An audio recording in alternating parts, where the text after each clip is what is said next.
rebuild of the favorites. We here for the latest. South side or the north side. Not tuned to the greatest. Home team for the home teams. Both sides got our own rings. On the mound or the long ball. But we don't put the wrong strings. Yeah. It's that time of the year now. Wrigley or guarantees for the whole league that we hear now.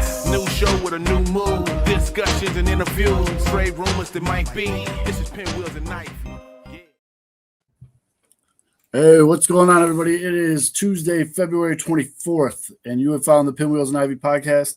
I'm your host, Matt Zwoski, a.k.a. Zoe, a.k.a. Father Zoe, and with me, as always, Mr. Aldo Soto. Guys, Crow-Armstrong is everybody's favorite, and everybody's like, worst nightmare. I love it. Well, Absolutely love it. We'll definitely be getting to that shortly. And the good Reverend K. Fids. Everybody's feuding. It's feuding season. It's feuding season on the socials. It's fun. Yes, really entertaining when you're taking a poop and you've got just feuds upon feuds. With baseball season, spring training in full steam, definitely both sides of town's baseball Twitter has awoken, and people are coming out swinging this year. Didn't even take a one-away tournament to fire everybody up. Just took the season to get started, and we already got a couple of good wars. We're going to talk about some of the main topics in the between the White Sox and the Cubs to get started. Then we're going to move into what we're going to call a debate segment. Still working title on that name, but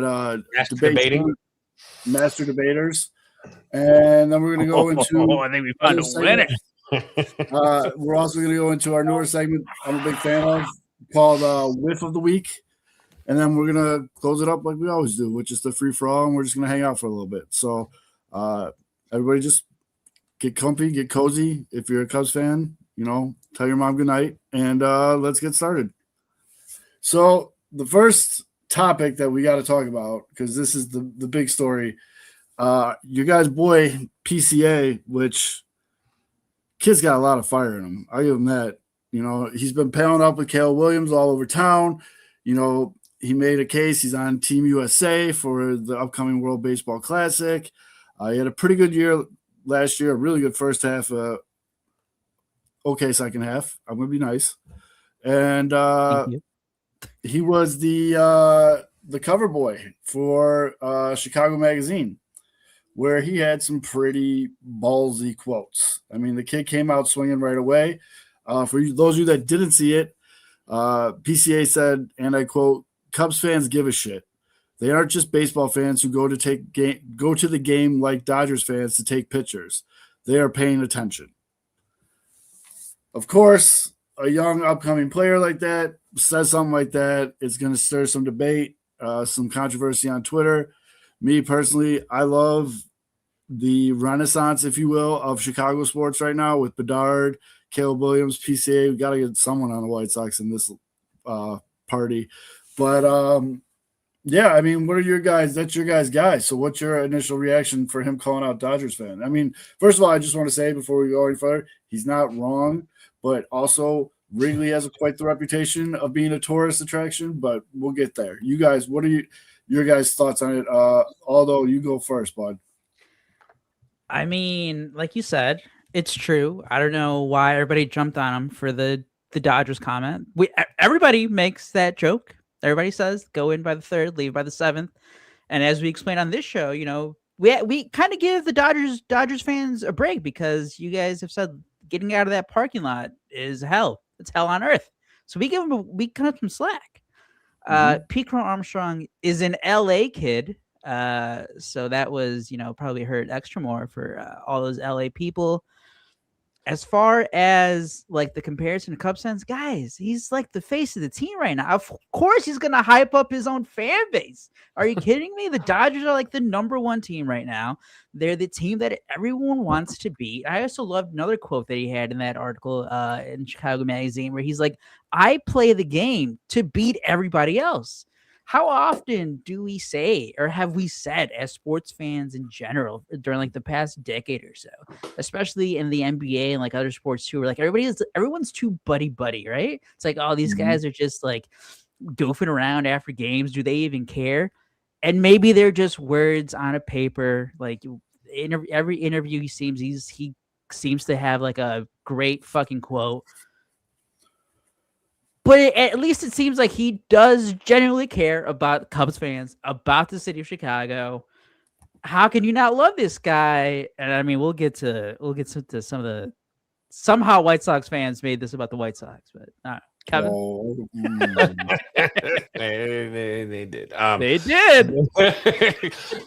Look, man, you guys. I mean, Zoe, I remember you being extremely rubbed the wrong way by a Pete Crow-Armstrong hair dye experience. I think it was like last year or 2 years ago too. He's that guy that kind of like, I think even maybe it was Cody Delmonico actually that mentioned it, but he had mentioned along like 3, 4, 5 years ago. He's like he's going to be the new Javi Baez, and like as far as being a pest. Now I don't think PCA is the kind of guy that's going to be like talk shit and then have someone hold him back so he can't actually like physically go after someone. I actually think PCA would actually get like throw hands. Javi would never throw hands. He'd always just hide. But the fact that he's out here talking it and running it, it's he is that guy. He kind of operates on that level. And look, when he's talking about Dodger fans, like you said, he is a Dodger fan. He grew up in LA. Like he right. is a Dodger. He's making fun of his own people. Like he knows that, and he knows that it's also what pisses them off. And Aldo, I'm going to say this because I'm stuck out here with these motherfuckers. No, do not give them any slack or quarter. These guys, they don't shut up. Dodger fans all right. Chip, especially here in Vegas. My God. Like, again, one of my best friends is a Dodger fan. And like, literally like he it's like June and they've got like 17 dudes on the injured list. And, they haven't started their August run or whatever. And he's like, that's cool. We're fine. And he's like, chirp. They don't get no quarter on this. No. They are this way. And you know this if you've been to a Dodger game. The Dodger fans can be insufferable. And that Dodger fan experience, like I was with a 3-year-old little girl and they booed her because she was wearing a Cubs jersey. So I don't want to hear about Dodger fans and friendliness. They're not that super friendly there. It's like it's not like going to the black hole back in the old Oakland days, but it's not welcoming by any means. And I think at 1 year, Eric Gagne hit on my wife at the time, my ex-wife, now ex-wife, but yeah, totally. Like, I'm like, excuse me. But he was on a golf cart. So he rolled away. Subtle brag. But yeah, anyway, so it's PCA's that guy. He's just going to rub you the wrong way. And he's, he does, what too? These kind of comments, putting a bullseye on his back, make a guy like him that motivates a guy like him. He might be that guy that kind of thrives on that bad boy, kind of like, let me be that thorn in your side kind of punk thing. He's kind of punk. He's punky. So a couple things here. One, his hair dye made it look like he mainlined White Monster drinks every morning. Like he looked like he picked up half smoked cools out of an ashtray and was like spiked wrist guard. Second of all, he's a good player. I mean, the kid's good. He was a 6 WAR last year. Like I said, he earned his way on the USA team for the WBC, and I don't mind him saying this. It's just people in glass houses shouldn't throw stones. You both. In what way is it? Wrigley is a tourist attraction. There are some of the best baseball people I know or have known are Cubs fans, the most diehard, knowledgeable people. But just like any other fan base, every fan base has its fair share of assholes, and it's not fair to generalize an entire fan base. It never is. But when people come in from out of town, we got to visit Wrigley. It's not we got to go see the Cubs play. It's we got to go visit Wrigley, and it's known for the frat boy culture and the bar life. And, I wouldn't say it's that far off from LA. So when he said this, I got it. It's cool. Like, I rock with him. Chicago versus everybody. You know what I mean? But, like, I just thought it was funny that it came from a Cubs player. Kevin, what are the White Sox known for when you go to the South Side? Great tailgate scene, great fucking food in the stadium, 108 guys pounding beers. Guys, like, that's just fucking baseball. Like, I get it. Yes. Is Wrigley Field like the touristy place to go in Chicago out of both teams? Yeah, it is. Like, that's but okay. They also have a lot more fans. Like, I think we've gone over just like the number of just the number of fans for each side of town. Mm-hmm. It's just disproportionate. There's just a lot more Cubs fans, so there's going to be a higher percentage of them who and that'll just go for the never change because of WGN nationally broadcasting games on television when we were growing up and stuff. Like I said, I went to college down in Florida. But how long are we going to be able to cite that now? We're all old people. But was just thinking the same thing. Kevin, I better not see a White Sox fan throwing up a hashtag 108 and throwing it up on Twitter, posting their beer, because apparently only Cubs fans do that. No, I didn't say that. There's no 108ing. No 108 guy. Drinking's only for the Cubs fans. That's all they care No. about. Cup snakes. Now you guys are acting like my 5-year-old, where you only hear what you want to hear. Trigger a White Sox fan. No, Zo, I'm not snakes. talking to you, Zo. I'm talking about when I said some White Sox fans made this PCA quote about Cubs versus Sox. That's exactly what happened on the old Twitter. Yeah, White Sox fan actually called PCA boring. Yeah, you can pull it up. Later. No, you can pull it up now because it goes right into the second topic we want to talk about. So, one of my favorite people too. So, one of our co-workers, Missy, who runs Southside Behavior, she's been really big on Muni. Like, she's been following. She tweeted out, "I'm not expecting you to know everything about Murakami because why would you? Because he's new to this year to Chicago and right now a hot commodity in the NPB. He's just had a special release on Netflix last week about making it to the MLB, and I just think PCA is overrated and boring." Okay, so listen, she's entitled to her opinion. You know, I don't think PCA is boring, maybe a little overrated, sure, but I don't know. I don't know how. If there was, I didn't see this live. This was just brought to my attention. I didn't know what tweets led up to this about, or did she just blindly bring up PCA out of nowhere? She brought up the Chicago Magazine article, and this was one of the replies to a Cubs. And again, like you said it, Zoe, you can call Pete Crow-Armstrong many things. I'll even give you overrated because, like, offensively overall, last year you were being nice earlier when you said he had an okay second half. He kind of sucked in the second half. And he was carried by his first 3 months. Right. But one thing that Pete Crow-Armstrong is not is boring. Does he come off as a douchebag sometimes? Sure. He even said that himself in that article. Is he an asshole? He's got that AJ Pierzynski asshole gene in him too. Like, he's a guy that you love when you're on a team. And I guarantee you, us Cubs fans would probably hate him if he was on the Cardinals. So I get that. But the dude is not boring. Missy, come on now. So I think it looks like context, by the way, is Missy's first mention was the one that brought it up. It was she was reposted the Sam Bernero the photo by Evan Sheehan, the picture of PCA with all the phones in front of him about his interview, and she said Murakami is an international superstar and beloved in Japan. Their media photographs and documents every single movie makes since arriving. Chicago media needs to do that a little bit more work and take advantage of Muni's stardom. Japanese media isn't that hard to figure out. I did it, and that's so. But she's commenting on a PCA tweet. All right, so that was, but she's saying that Murakami, he needs some more attention from Chicago media. It's she's right about that. I'll give her that. It's kind of a running joke on White Sox Twitter and Southside fans. Like, we don't get national attention. So when the Sox do something stupid, like spell Muni's name wrong on his locker or whatever, they do something stupid every week, and it does make national news, we're always like, oh, there's the national news we all wanted, because White Sox players usually don't get national news. Now, I don't think I've ever read one page of Chicago Magazine. I thought it was kind of made up at first when I heard he was on the cover of a Chicago magazine. Like, my kid was like, hey, look we live here. I made a magazine about it.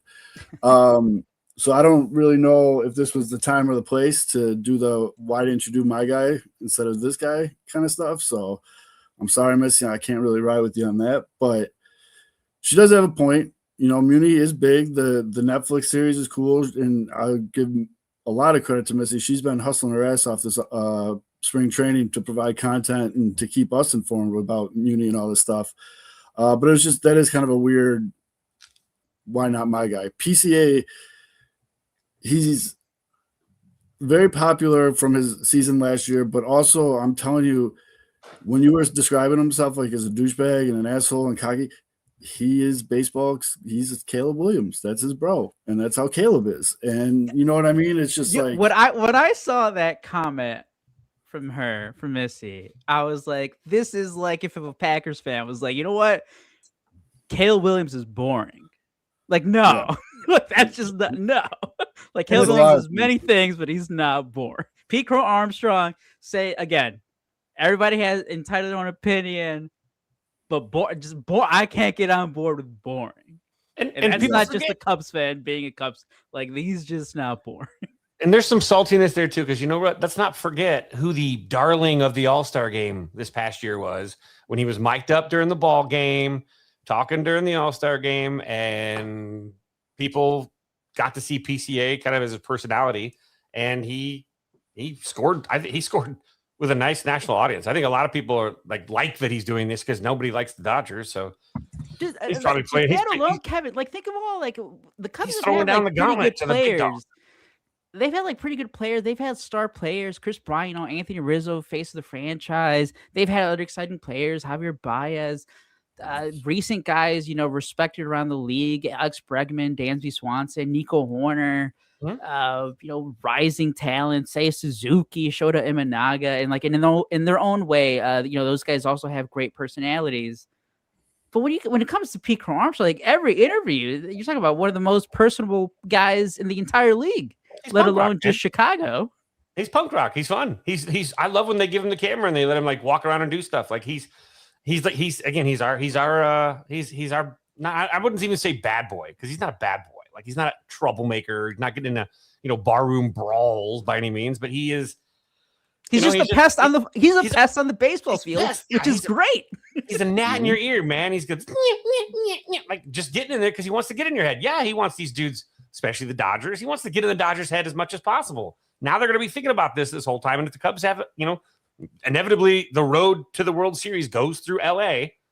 This is going to play for some really good shit at the end of the season. If there's somehow a Cubs Dodgers matchup, it's going to be a blast, and it's going to be guy comes back home to Hollywood, but he's hated. He mocked Dodger fans, and so they'll be booing him every time, and he's going to be like, "Let's go!" Like, that's the kind of personality he is. Like, that stuff is like fuel to a guy like him, and that's that personality where I want you to hate me, please hate me. Let's get I want my enemies, if you will, to hate me, because that just right under their skin.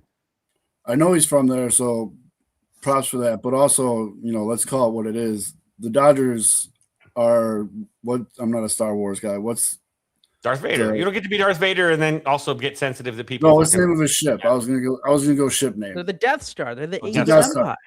Yeah, so the Dodgers are basically the Death Star right now. So taking shots at them too gets you a lot more national praise. You know what I mean? It's low hanging fruit with that. But again, he's from there. After the cheating scandal. The Dodgers are what all these teams are aspiring to beat and play. You know what I mean? So like, I get that, but let's use the Muni news there. Missy, we keep doing what you're doing. You're doing a great job. But Muni, let's give Moody some shine here. Just respectfully disagree with your thesis. So Muni, after he figured out Arizona traffic, hi Missy. You just missed. We were talking about your tweet. You should rewind it and watch the whole thing. We only said nice things. But once Muni figured out traffic, and he was able to get to the game on time, which that was actually that was such a White Sox. So you know what that reminded me of? And it was a little different because I think this story was that he just got lost. He didn't know the direction to the stadium. But I remember going off back when I first started writing for Sports Mockery. I just did not like Edwin Jackson. And Edwin Jackson was late to his first spring training start or something in 2015. And I was like, what is this bullshit? I remember going off on Edwin Jackson. I know this too. I mean, that parking around that traffic around that whole area. In Mesa, it's horrible. It's just a 2-lane street trying to get to the stadium. It's like, what the hell is that? We literally walked 2 miles to get. We told our Uber driver to pick us up like 2 miles down the road. I'm like, let's just walk 15 minutes. Now imagine all that. And you've been in the country for like 3 weeks. Yep. And you're trying to figure that out. But he's probably got a driver. Anyways, so he's played in 3 spring training games as the recording of this. He's had more at bats than anybody on the White Sox. He's had 10 looks at the dish, and he's 4 for 10. 2 doubles, 2 singles, 2 RBIs, 4 strikeouts out of those 10 at bats. And boy, howdy, did he make it it very easy to re-up on the take of he's either smashing the ball or he's not touching the ball. There's no bloops.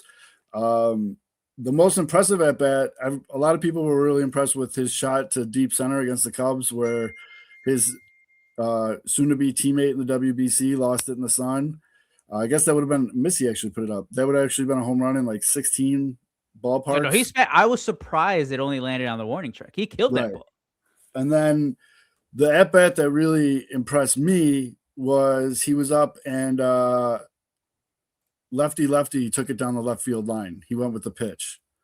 And I was like, all right, that to me shows me hitter IQ. That to me shows me, he is seeing the ball well, and he can be a lot more than just hit ball far. You know what I mean? Like, that was a really good at bat. He's making pretty good progress with regards to, Chuck Garfien told him how to say South Side. And I mean, the media coverage has been great. I sent you that video today too of him doing his Hawk Harrelson impression. He did the Hawk Harrelson impression. Yep. And it's great. It was just it was good. I mean, so far so good. The exit velo is definitely there, putting up, trip digits on a lot of these hits. Even that little single he hit for his first at bat, I think it was 104 something off the bat. Oh yeah.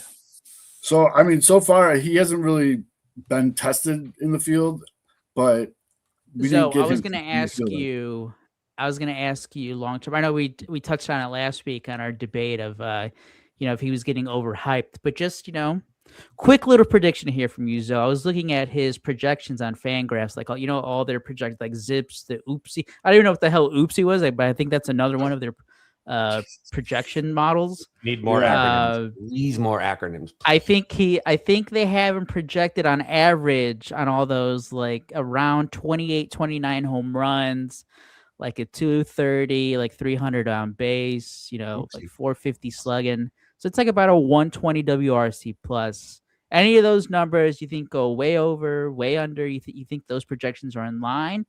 Like what kind of home run power do you think he'll get this year? Well, that's the thing that has been standing out to me is 30 home runs is fine. I hope he blows it away. I think that'd be fabulous. That'd be great. You know what I mean?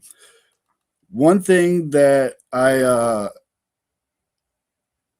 that stand out to me is what other players are saying about him. Pitchers like May and some of these other guys that were over in Japan that have come over, some other guys that played with him in the WBC against him and stuff. They give him so much credit for how much power he can generate. It makes me really excited to see what he can do. Now, again, there's going to be a huge learning curve. It's spring training. I understand that. But all those numbers, I mean, I'd like to see that WRC plus a little higher, but, I think that those numbers are safe. Kevin, are you at all worried about that high strikeout in Japan? And normally we've seen any guys who do struggle, it's mainly with fastballs coming over to MLB. Those strikeout numbers usually go higher. And Mooney's was already like at 30% in the MPB. Yeah, I think it's a little bit dangerous to kind of like call him Ohtani light for sure. I think he's yes, I know he's gonna he again the ability to put the bat. We on don't the want to do baseball. Cuban Mike Trout again. no, we're not doing any of that. Nope. We'll wait for like the Ohtani is the exception. Obviously, that guy's he was a freak. Yeah, there's real no comps there. But he's gonna. Sox fans have to understand he's gonna struggle. He's gonna have moments. But in this, I don't know, in the game, the way that swings are kind of have been developed, guys are gonna swing and miss a ton of times. But he's gonna walk into a bunch, and he's gonna hit a lot of bad pitching too. There's gonna be some stretches where they're gonna see bad back end of the rotation guys because they're the White Sox, and depending on if the Tigers are playing, the Twins, and they're trying to set up the rotation. They're gonna probably still set the rotation to give you the back end. And so he's going to see some back of the rotation guys a lot of the time, and he's going to walk into a bunch. And I think that it's completely fair to expect his power numbers to be there regardless. Like, again, he could be a Kyle Schwarber and hit 180 and still drop like 30, 35 homers, but that's still valuable, right? Do you guys like this comp 2018, the man, the myth, the legend, Daniel Polka Mania hit 27 home runs. Don't like it. He did struggle like overall. He had a slash line of 240, 294, 484. If Murakami comes in at about that, what are you thinking, Zoe? I mean, I wouldn't be mad, but I really would expect a lot more than a David Polka. Come on, you love Polka power. Polka, I mean, that was a fun year. He's a good guy. I mean, I got nothing wrong to say, but I got a little higher expectations from Muni. We'll put it that way. Fair. Mm-hmm. I'm just saying that those strikeout numbers are scary. Yeah, I know. And it's going to be. People can strike out in the game today, though. It's just it is. I mean, that's the thing. Now in MLB, as long as he does slug, he'll take it. Right. Absolutely. So, all right. So, well, staying with Muni and spring training, we figured the third topic to open the show with here is spring training because there's a lot going on. There's some things that needs to be discussed on both sides of the field. And the first thing that I think we should mention, because it's a kind of a really big deal for the Cubs this year. Now, the Cubs have put together a pretty good rotation through bits and pieces this offseason and everything like that. But let's talk about Shota Imanaga. I was happy to see it. Because remember when he first came over, we're like, dude, if you're throwing 91 over the middle and I don't care who you are, that's going yard. Mm-hmm. And he definitely had some struggles last year. But although I think you had the graphic up, I don't know where it went, but he had his first spring training start. And yeah, although pull that up. Look at the velocity on those pitches, baby. That's a lot of red, dude. That's a lot of red, man. And, for the podcast listeners tuning in on YouTube, but you guys are looking here, you guys tuning along. 94 miles per hour, obviously, when we see guys like Paul Skeens and, Mason Miller's throwing like 104, Grant Taylor's throwing 100 on the south side for the Sox. 94 is going to look like nothing. It's like, why are we getting excited over 94 miles per hour? But as we've seen with a guy like Shota Imanaga, back in 2024, his first year with the Cubs, he only averaged like 91.9. He was like, He would get up to like 93, 94. And he had a phenomenal season. He had a sub-3 ERA, all-star season, a whole bunch of quality starts. He was what like the high percentile of what the Cubs thought they were getting. A guy who can throw his fastball up and in underneath the hands of guys, get them to pop up, get the average MLB hitter to strike out. And he was doing that again, throwing like 92, 93. In 2025, the velocity went down. Again, it's not going to seem like a huge deal, but it went down like a 1 mile per hour. He was only averaging 90.8 or 90.9 miles per hour. And he gave up, I think he had the highest home run rate in Major League Baseball. I think we all remember that Cubs Sox game on that Friday night when the White Sox were just taking batting practice off of him at Wright Field. And that kind of started that downward trend for him where he was giving at least one home run every start. I think he gave up a home run for like nine straight starts, maybe 10. I think even more if you count the postseason. Yeah. He became so bad that in Game 5, NLDS series tied 2-2, one away from the NLCS. Craig Counsell was like, I am not using this guy whatsoever. And the Cubs just benched him. They pretty much benched him, say, we can't use this guy. It was bad. Kevin, you brought it up with the high velo today in his spring training debut. He had that hamstring injury. Was it hamstring or groin? I think it was hamstring. He had that hamstring injury last year. It took him out for about 6 weeks. When he came back, he had that one good start against the Cardinals, but he just didn't look the same. Velo was down again, and Counsell brought it up earlier last week, where those lower body injuries do lead to mechanical changes. Kevin, you can speak more on that, but healthy offseason now, you got to maybe he was more amped up. A lot of those 94s were in the first inning. He settled into like 92, 93 in his second inning of work. But as long as he's at 92, 93, I think we're going to go back to the all-star Shota. Real quick, Fizz, before you go, something else to point out is look at the spin rate and look at where it's breaking. That's huge for him Yeah. is the movement on this fastball. Go ahead. Sorry. Getting that carry. Yes.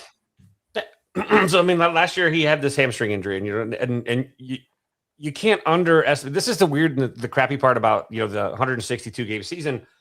Someone gets a soft tissue injury early on in the season, you're kind of screwed for like the rest of the whole season. I mean, you're kind of going to sit there, and that injury is one fast twitch away from another tweak of it, and it kind of, especially ones that kind of nag like that. It does. He basically was just in survival mode after the injury, and everything you saw it across the board on all of his stuff, whether it was velocity, spin rate, everything just kind of just hit that little, because he was just trying to he's kind of just fight or flight, just keeping his head above water. And this offseason, now he's coming back healthy. He's got an opportunity to rehab everything out, and he can rest his body and come in healthy. And he's probably a little bit amped up today too, but I think that there was probably some offseason conditioning that did focus on pumping that velo up. And in a game of inches, even adding, 1 mile an hour to your fastball is the difference between you giving up, a basketball or getting a pop up or a fly out that's warning track. You're going to make someone just miss. So he's, this is a big development for him. And if he can keep his lower half healthy, and if he can not have to alter his mechanics, and he can utilize as much as he can get out of his delivery, I think, we might be seeing the best, the best from him this season. And what is this, year 3? So I think that this is a really interesting development. It's a good development to have. Let's see if it continues over the course of spring training, but he can do it at least. Let's see if he can just maintain it. Like that's the big thing. We have seen him succeed. Where like if it was like if he had like these back-to-back seasons where like he's just giving up 30 home runs a season, turning into like what was that year when Lance Lynn gave up like almost 40 home runs? We're like, fuck. The last 6 years of his career. This guy's just giving up like 2 home runs every start. That you just can't win that way. The good thing is, and we've said it since he came over, Kevin, is that he doesn't walk guys. So even when he does give the home run ball, a lot of times it's going to be solo home runs. They don't hurt as much. So that's at least he has kept that up. But yeah, just hoping that extra mile per hour, 1.5, that's a huge difference for a guy like Shota Imanaga. And Zoe, like you mentioned, that movement, getting that extra carry on that fastball is huge for him, because he's not a guy who's throwing 100 miles per hour. So he needs that movement to really dominate hitters, which he did in 2024. So good signs early. So, one last thing before we move on to segment, because we're time is flying by on us here. Well, 2 things real quick. We don't need to go into depth about it, but I love to see the velo Anthony Kay brought, the new White Sox pitcher he's from America, but they brought him back from Japan. But I would be remiss if I didn't bring up our dude, Tanner McDougal. Freaking lights out. I mean, not lights out, but like, look at this pitch against the Brewers, the pitch velo, 100.7, 100.5, 100.5, 100.4, 100.2. The boy was fired up. And the thing is, not only was he just throwing straight gas, like Russian gas, like gas. He was dropping the hammer, dude. Curveball opened up a lot of eyes. Saw the Tanner McDougal curveball all over Twitter after that start. And one of the things that I've seen pop up, and Fizz, obviously I want to get your 2 cents on this before we change the topic, but a lot of people think that out of that very healthy stable that the White Sox have of young arms in Double and AAA, that Tanner's going to be the first one to get into the show. And I mean, as your guy, what did you see in his start, and what do you think about Tanner? I'm proud of him, man. Yeah, it's easy for a guy like him. I mean, to go in there just jacked up, testosterone for, especially those young guys. I mean, he's still like, in that age where, you wonder is he going to, throw the ball over the backstop a few times? Is he going to go full Newt Lelouch, or is he going to, come in like Buddha? And he came in. Now, I would have give up 1 hit. He had the velo, like you're talking about. But yeah, there were a couple back doors, or I want to say a couple back doors that he threw that just, you see the dude in the box beat. And the spin rates it- are on these are it's ridiculous. incredible. It's funny to see too, because like they're beat long before the baseball even is remotely even in their swing in their swing plane. They're frozen. They're deer in the headlights, and you can see it when you're watching some of those. He broke off a few where again but the velo thing that is him jacked up. I mean I don't foresee him throwing 100.7 miles an hour a bunch of times during as in a start if he's going longer. But this is fun. His teammate from high school, Chris Cortez, who pitches for the Angels organization, same thing. Chris was always the gas, and Tanner had gas, but it was always about Cortez throwing the cheddar. And Tanner's Chris was supposed to pitch today, Tuesday, so I haven't checked to see if he's gone today. But I'd like to see Chris's numbers out there too. But these guys might be going back and forth with triple digits, talking shit to each other, literally high school teammates. So it's kind of fun to see this. But when you see him doing the triple digits, this is also a byproduct of a dude that's worked his ass off. Tanner works hard. He works hard, man, and again, he's cut from such a great cloth, a great family. Again, he comes from, I think, I would say the program that he came through as a high schooler is literally the one that you want as a professional athlete. The right headspace, the right approach, the right work ethic. And so he's been a part of all that kind of stuff. And then Tanner just takes that with him on another level because he's an evolution of both. He's a great dude. He's a phenomenal dude. He's a smart ass, and he can troll too. You can see some of the shit talk too. He was making fun of Cub fans, at the White Sox Fest too. And he knows how to talk the talk a little bit. He'll poke the bear. And I love that about him. That's what makes him. Kevin, did you do the Tanner handshake? The handshake should be a thing, man. Every time he starts before the first pitch, you do a Chicago handshake. Let's start with the handshake. Ever since he's been on the show, it's been really fun following his journey to get to this point. I don't think I've ever put this much stock in a prospect, like paid as much attention, but he was just such a good dude when he was on the show. And I love seeing, other shows start interviewing him, clipping, and all that stuff. And it's great. It's even better when he goes on the field and produces, because it's like he's backing it all up. So it was really cool to see. Hopefully, he could stay somewhat at this level. I get what you're saying. I'm all jacked up on the do. He's throwing 100 miles an hour. I don't think he's going to sit there. But yeah, no, and keep an eye out. Hopefully, we'll have Tanner back on soon, and some of his young teammates too. But with all that being said, although I think we need to move into the debate section of the show. All right, guys. We have one big one this week. I think it got on all of our radars when we saw it, the news. But Tarek Skubal, we can argue best pitcher in Major League Baseball. Maybe he's number 2. Mm-hmm. Definitely top 3 there. He's on Team USA. The World Baseball Classic is coming up. Everybody's amped up because the United States this time around did go after most of their star players, trying to recruit them to participate, wanted to make this a big deal. And a lot of that has to do with getting your top pitchers to participate in the event, because that really elevates the competition. And, as we saw last time around, no shade against those guys, but it wasn't exactly like the top pitching stars for the United States that were pitching in those games. This time around, they aimed high, and you got Ski and Skubal headlining there for Team USA. But then it came out this week that Scuba's like, I'm only doing one start, guys, and I'm going to return to camp with the Detroit Tigers. As we know, he will be a free agent after 2026, and he just won his big arbitration case. $30 million is what he'll be making. So obviously he has a huge payday in his future. But a lot of fans are kind of like, yo, what the hell? Only one start.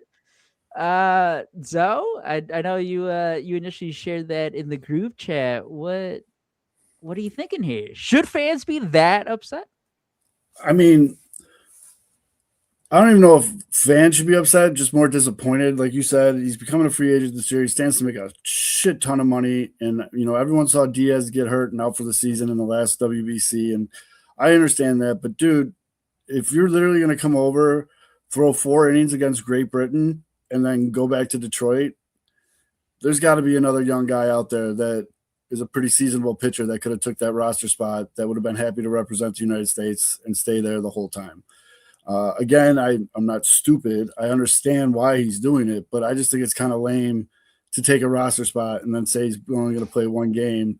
And then he did say he's like, and I'm going to talk to the GM and the guys here and see if, if they make it to the championship, if I can fly back out there to watch it.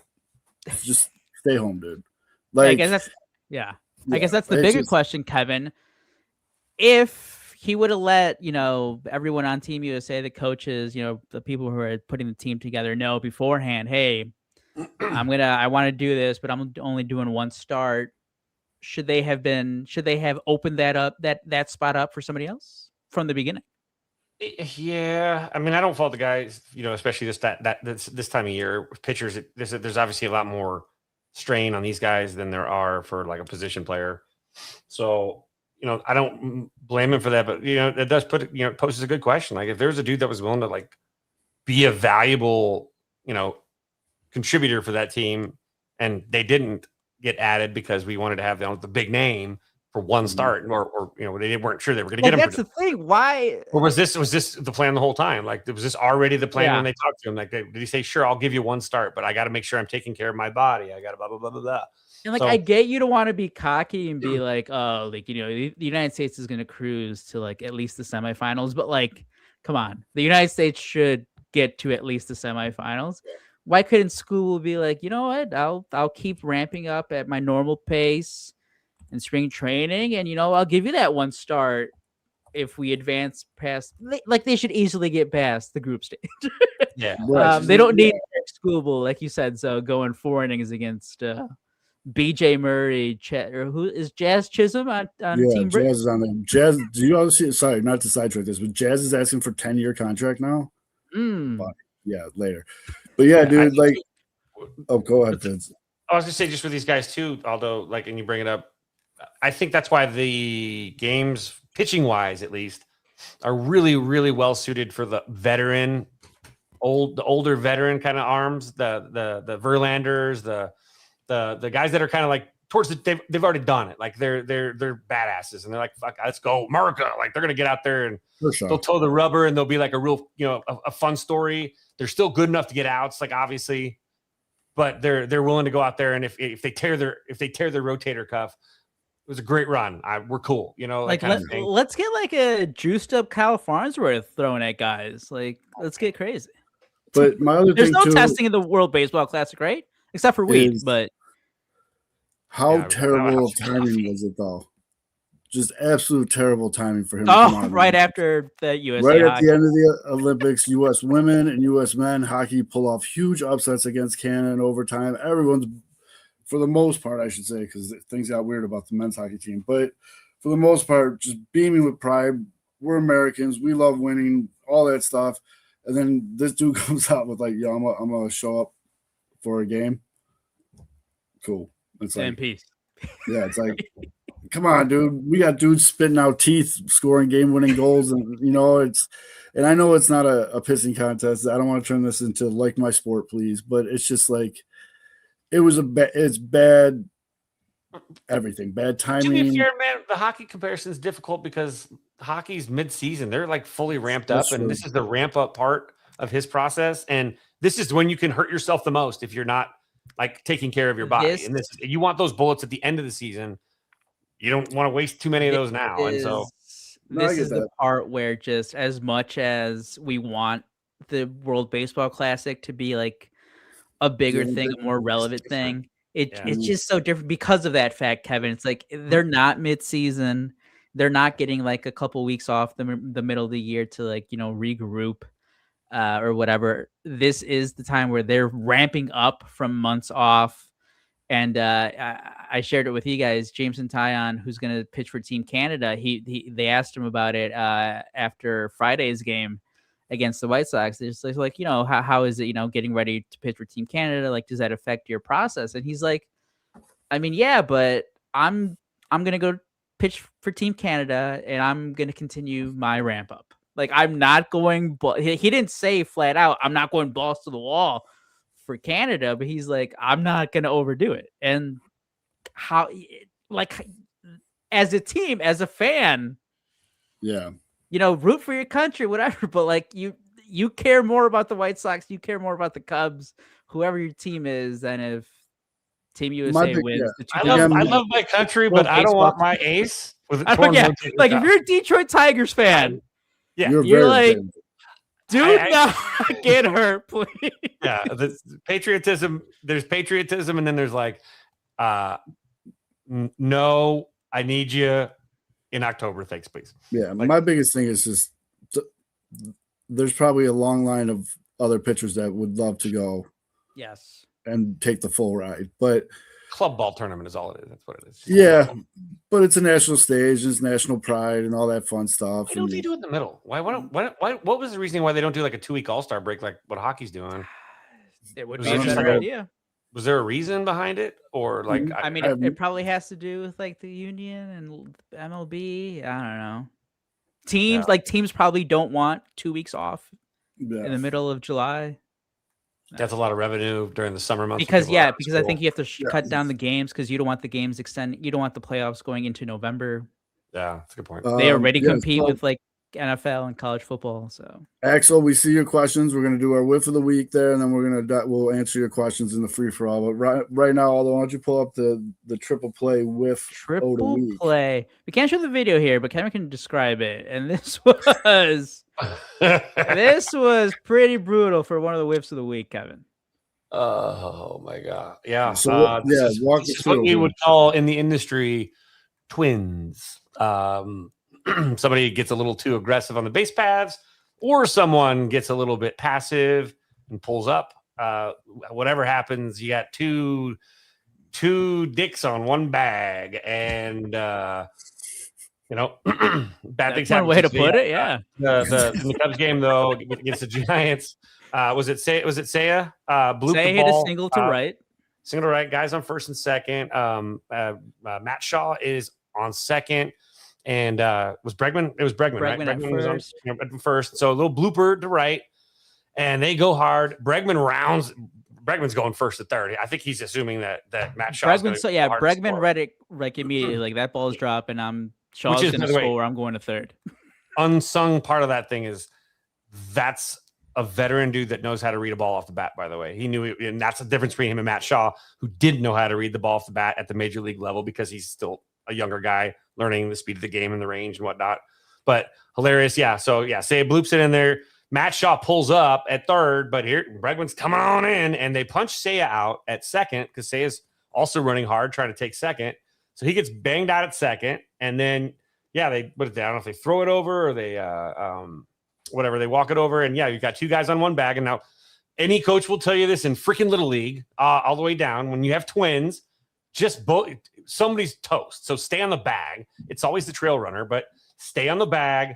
Don't move. Let them tag you both. And if you're a defender, always make sure you're tagging both dudes and keep an eye on, because this is where this shit happens on occasion, where there's miscommunication, where the trail runner thinks that he's still safe and that the lead runner's out, and guys step off the bag for a second and boom, you can quick tag. I mean, unless the ball's been, let's say they've called it dead and the umps, banged it a little bit. So what happens? Yeah. So they come in, there's twins at third now, tags them. Umpire points at Matt Shaw, says safe, points at Bregman, calls him out, and everything kind of seems to go. Now there's two outs, double play, and they're moving the ball back towards the middle of the infield to get ready. And Matt Shaw starts taking off his oven mitt and his stuff and starts walking to the dugout like he thought he was out for some reason. He wasn't. And third base coach, not even paying attention right now. His back's to the play. If you look at the picture right now, this is when it happened. This is your third base coach, who's supposed to be, your one job is to always be over communicative to the guy to make sure that they're not making this kind of mistake when they have brain farts. He ain't paying attention either. He's turned his back on it too. Terrible, terrible, terrible situation. And they tag Matt Shaw out. There's a triple play, and shenanigans ensue. But if you watch the play, it's like it's a little league thing. Matt Shaw won't make that same mistake ever again. No. I guarantee you. But someone needs to do the video and put the Benny Hill music over it, because it'd be perfect for it. It is spring training. the Cubs third base coach, Quentin Berry, he was talking about he was getting interviewed during one of the games. I think it was against the first one against the White Sox, and he was saying that he's been wearing the meta glasses to do to record guys during drills in spring training. I really wanted him to have those on during the game because I want to know what that exchange was. Because like you said, Kevin, it's what. Matt Shaw has to be the high IQ player. He needs to be like, hey, I'm on here. I'll leave until you tell me I have to go. He didn't do that. He just assumed he was out for some reason. But then he got no backup from his third base coach, who should be like, hey, yo, you're good. May have They given him didn't the call you stop sign. out. And that just didn't happen. His third base coach might have let him down twice. I haven't gotten to see that part of the play. But if he held Matt Shaw up in that circumstance as well, if Matt Shaw didn't just pull up because Matt Shaw was pulling up, I mean, sometimes guys just pull up because they think maybe they lost their footing or whatever. But if he was holding them up and he put up the stop sign on that whole thing too, and then all this happens, like he kind of, hey, sorry, Matt, my bad, guy, because that you let him down a little bit, buddy. Yeah, owe him a chocolate milk. So that's definitely a perfect example of whiff of the week. And as the week goes on, if you listening to this, see anything or hear anything, send your whiffs, dude. We'll mail them in a bag to Kevin. Let us get a whiff, dude. I don't know. Someone has mailed me poop before, Carrie. Oh, jeez. All right, so let's. We got about 10 minutes left, so let's close it up here with our little free for all section. Axel, we see you in the comments. I know you asked how we feel about Bregman. We talked about this a lot last week. We'll see how it goes with him and what type of presence he demands in the locker room. The next question. I love it, Ax. I mean, as a Cubs fan, why wouldn't you? The next question is: if Dodgers win, are we going for a strike next season? Thoughts on salary cap, salary floor? Yeah, it's gonna be a lockout. It's gonna be a lockout. Owners are gonna lock him out. No strike. Before I even finished that sentence, I knew you were gonna do. We're branded properly. I definitely advise people to absorb and intake as much baseball as you possibly can this season. I know the quick knee-jerk reactions, like they're gonna have to do a salary or a salary floor, and it's like, that should be good for both sides. It's not good. A salary floor is just never. That's not good for the players. There's still a whole bunch of teams who are gonna find ways to navigate around that. Any type of salary cap is not good for the sport. And the biggest thing for baseball is that they're never going to actually show you their books. They're going to lie. They're going to make it seem like they're making less. Maybe some teams are not as well off as others, but that's just no excuse, man. A salary cap is not good for the team. If you can't keep up, sell your team. Right. If you can't keep your damn team in the same city, sell the team. But that's a bear show. One thing I want to bring up was what a year to have the first pick in the draft. Holy smokes, man. Our boy Raj at UCLA is killing it. I mean, I feel like every time I open up Twitter, it's a home run highlight. I'm like, oh, that's got to be from a couple days ago. It's like, oh, posted 22 minutes ago. I was like, holy shit, man. What more, how do you know how to phrase it? What more does he have to do where it's like, no matter what, he's the pick? I still think it's the case. I just think it's fun because the kid LeBron in Alabama is absolutely mashing as well. So, like I mentioned the other week, this is the closest I've paid attention. I've always watched college baseball, but I've never really paid close attention to it. I'm paying such close attention to it this year because the White Sox have the first pick. And holy shit, it's just so much fun, dude. It's like I said, every time I open Twitter, here's another home run from laser beam. Kowalski, my friend. But I mean, he's doing high and away, low and inside, all speed, fastball, everything. And then he's making plays deep in the hole at shortstop. He's comforting second base. He's doing short arm throws to convert double plays. Like, the kid's a no-brainer to me unless, something terrible happens. But I'm not as nervous like if something bad does happen, if he gets like the yips or he gets hurt or knock on wood,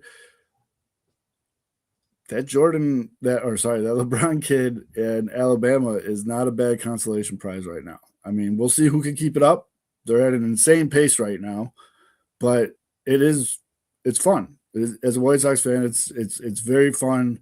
Like I said, it's kind of like you're going to a seafood restaurant and you get to see all the lobsters before you pick, and you get to see which one looks good. So it's I'm excited for it. I mean, it's great. You guys got any other? I did want to bring up the Cubs signed almost White Sox legend Michael Conforto. Remember, it just seemed like he was destined to sign with the White Sox at some point. He never did. He had that.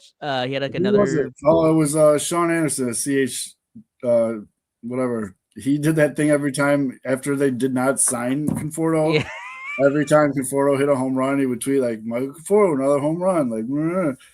And I mean, I agree with him. The White Sox at that time should have signed him, but it was a minor league deal, right? Minor league deal. And I just wanted to bring it up to you guys. Like, it's basically bench competition. It's him, Dylan Carlson, who we talked about last week, and Chas McCormick. Conforto can't play center field, so that's a knock against him because those other guys can. He was dog shit with the Dodgers last year. They left him off the postseason roster. But he had a decent year in 2024 with the Giants. He's not that same 30 home run hitter that he was with the Mets. And I mean, again, a lot of that was those juice baseballs during those years. A lot of players aren't that home run hitter anymore.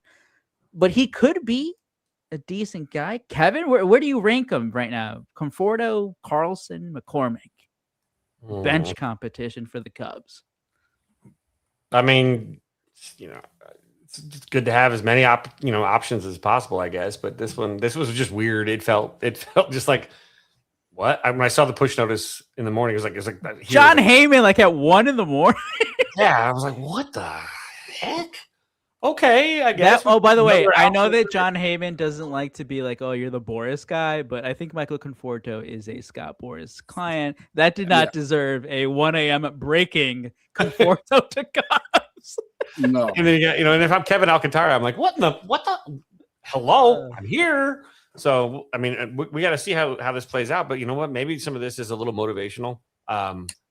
To push some of their younger players too, but you can never have too many veterans as your bench guys. You want your bench guys to have experience, maybe know how to to handle different types of situation and be professionals, and how they operate. Because some of these guys, younger guys, may have never sat before, so they're not used to that. And some of these older guys, as veterans, understand their bodies and understand how to prepare themselves a little bit better. And again, you want younger guys in the clubhouse to learn from that too. So you have these guys in there that can help bridge that gap as they're learning to be young professionals as well. So let's just make sure they're professional. I don't know what Conforto's locker room presence is as far as maybe also a little extra insurance just in case Ballesteros is for whatever reason not That's ready. what I see it as, dude. Yeah. I see it as he won't break camp with the team unless he has some amazing spring. AAA,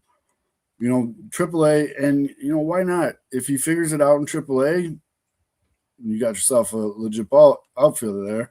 If someone goes down, you got someone with experience. I mean, there's a lot of things that are good about that signing, especially on a minor league deal. Yeah. So there is one last thing that I know Kevin wants to get to, and that was the other Cubs versus White Sox Twitter war that happened this all the tea. So hold on. So our boy Mike, our colleague Mike, this is just how Mike tweets. Someone tweeted the White Sox are 3-0 and the Cubs are 0-3, hashtag this. And Mike quote tweeted it saying the world is healing. This is such a run-of-the-mill Mike tweet. Like, this is just how he rolls. The kid's constantly optimistic about the White Sox. He's a very glass half full kid, and he gets hammered for it daily on Twitter because he is a loves homer. The troll. Loves the troll. He'll admit that he knows the game. He knows what he's doing. And he knows what he's doing, and but in no way, I've talked to Mike a couple times. He writes for us. in no way, shape, or form is Mike engagement farming for the 3 cents he'll get off of Twitter for his 10 million impressions. But Bleacher Jeff, I didn't know he was like the nemesis of White Sox Twitter, but apparently he is the nemesis of White Sox Twitter. Bleacher Jeff, known Cubs fan, didn't even quote or tag Mike or quote tweet Mike. He took a picture of it and tweeted, literally, most of White Sox Twitter now is just engagement farming for the money. I could literally make a burner and make money doing the same thing. LOL. Sick burn, Jeff. So, Mike, I don't know where this came from. I don't know. I mean, I was so proud of him. So, for those of you that don't know, Jeff, people know Jeff for a lot of things, but one of the things that White Sox Twitter constantly brings up is Jeff did a GoFundMe to send him to Japan to watch the Cubs game, and that rubbed a lot of people the wrong way. So Mike just replied to this, "You're right. I should just set up a GoFundMe or something like that." It was a lethal burn. I saw some of Mike's biggest haters on White Sox Twitter quote tweet it and be like, "Holy shit, this is amazing." And then it became a whole big thing. The comment section is just, it's high school. You know, it's back and forth. Name calling. It's the usual suspects all converging to do their thing that they always do, like with both Cubs and White Sox Twitter. Like it becomes not vigilante. What's the word? Mob justice. Like just the mob of one comes from one area and they all start getting clappy at each other. It's great. It's wonderful drama. He said, "Here you go. Here's Mike's response. You're right. That's not the most efficient way to make money on here. I could have just made a GoFundMe so people will pay for my vacation to Japan instead. I'll try that. Thanks, Jeff." And then Jeff to commit to a $22 donation if he does want to put up a GoFundMe. So, and then Jeff said, "Good luck. Hope you make the goal. Post the link." And he goes, "Will you donate to my Japan vacation GoFundMe?" So, very good Twitter exchange. Very good. I don't know Bleacher Jeff from Jesus Christ, so I don't have an opinion on him. All I know is Mike's a great guy. Guy just loves the White Sox. That's his biggest fault. Kevin, what other feud do you want to see on Twitter between the Cubs and Sox fans? Oh, well, I would love to see Sarah Sanchez and Missy feud for a second, but then they'd be like best friends after it's over because they're both really good people. So that would be I got one for you. It would be like a fake. It would be like a fake caddy because they would both actually like absolutely love each other. I don't know. I mean, you've got there's some personalities, look, Mike and Jeff are their versions of the other team's fan base's nemesis kind of thing. Cub fans like to especially hate on Mike too. Sox fans love to hate on Jeff. And Jeff could be a little bit grumpy. I've him and I've had a little bit of grumps in the past, but he's there in the left field bleachers every day. He's banging on that wall. He'll be out there all summer again. He's a known guy, and they can jump to the GoFundMe stuff too. But it's just funny to watch them go at it. But I think a really good feud again, if it was going to be really, I mean, you got to think of personality traits, right? So Danny Rockets, also part of the band that Jeff plays in. That's an easy one. Danny will go after anybody if he needs to. So I'm trying to think of against Ken W.O. Like Praz. I mean, Praz can feud. Let me see. Who would Praz be good to feud with? I think they need to have a beard. Well, here, while you think of that, they need to be wearing their shirt off. I don't know names, so I can't name names, and I'm sure as hell not protecting anyone because I don't give a shit. But I've seen some of these Cubs personalities, as you say, Twitter, like Bleacher Jeff and some of these other ones, throwing indirect hits at the 108 tourney. Like someone in that tweet with Mike said, like, "Oh, you better gear up for clicks. The tourney's coming up." Like, said it sarcastically. I would absolutely love to watch one of them boys try to go against our three uncles, and that would be a public execution. I would definitely bring popcorn for. That would be fantastic. I would love to watch, Chirizi, beat down Dom. Oh, I'm not saying physically. I meant metaphorically, but social. You don't want to tell us now on the Twitter streets. you know how Twitter goes. Twitter is that video of those two dogs, the little dog and the big dog, and there's a glass sliding door in between them, and the little dog's yapping, and then they open the sliding door and he just freezes and stops barking. That's what Twitter is, because they'll yap on Twitter, and then as soon as they meet in person, it's all, hey, man. Oh, yeah. Remember, and everyone was short.